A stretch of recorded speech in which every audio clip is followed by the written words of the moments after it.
Hello friends, आज आपण पाहणार आहोत आतून अगदी सॉफ्ट आणि वरून एकदम असे छान कुरकुरीत असे अप्पे रेसिपी। तर त्यासाठी इथे मी 3 वाट्या तांदूळ घेतलेला आहे।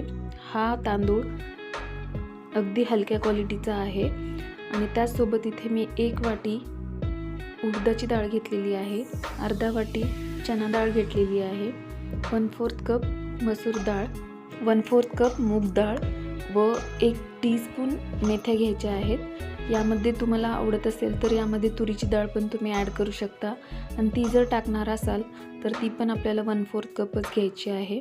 त्यासोबत मी 1 कप पोह्याचा वापर करणार आहे, जेणेकरून आपले अप्पे आतून एकदम सॉफ्ट होतील। आता हे मिश्रण सेपरेटली आपल्याला धुवून घ्यायचं आहे।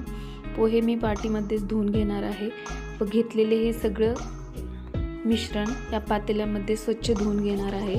आपल्याला जोपर्यंत याचं पाणी एकदम स्वच्छ निघत नाही तोपर्यंत आपल्याला हे धुवून घ्यायचं आहे। आता हे फायनली आपलं सर्व स्वच्छ करून झालेलं आहे।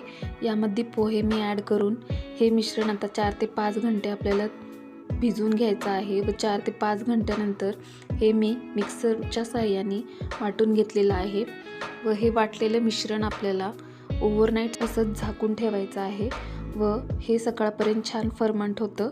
आता इथे तुम्ही पाहू शकता हे मिश्रण आपलं छान असं फ्लफी झालेलं आहे, व्यवस्थित असं फर्मंट झालेलं आहे।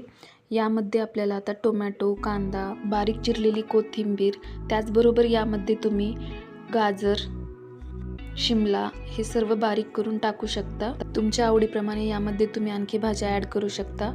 मीठ, भाजलेले जिरेपूड, मिरेपूड तसेच मिरच्या इथे वाटून मी यामध्ये टाकलेले आहे। आता हे मिश्रण व्यवस्थित मिक्स करून आपल्याला अप्पे पात्राच्या साहाय्याने अप्पे बनवून घ्यायचे आहेत। इथे अप्पे पात्र मी गरम करून त्यामध्ये थोडं तेल ॲड केलेलं आहे व त्यामध्ये हे मिश्रण त्यामध्ये टाकून घ्यायचं आहे व 4 ते 5 मिनिटांनी मीडियम फ्लेमवरती याला परतून घ्यायचं आहे। इथे तुम्ही पाहू शकता आपले सुंदर असे अप्पे रेडी आहेत। हे अप्पे तुम्ही नारळाच्या चटणीसोबत व एखाद्या स्वीटसोबत छान सर्व करायचं आहे व ही रेसिपी कशी वाटली ते नक्की कमेंट करून कळवायचं आहे। थँक्यू।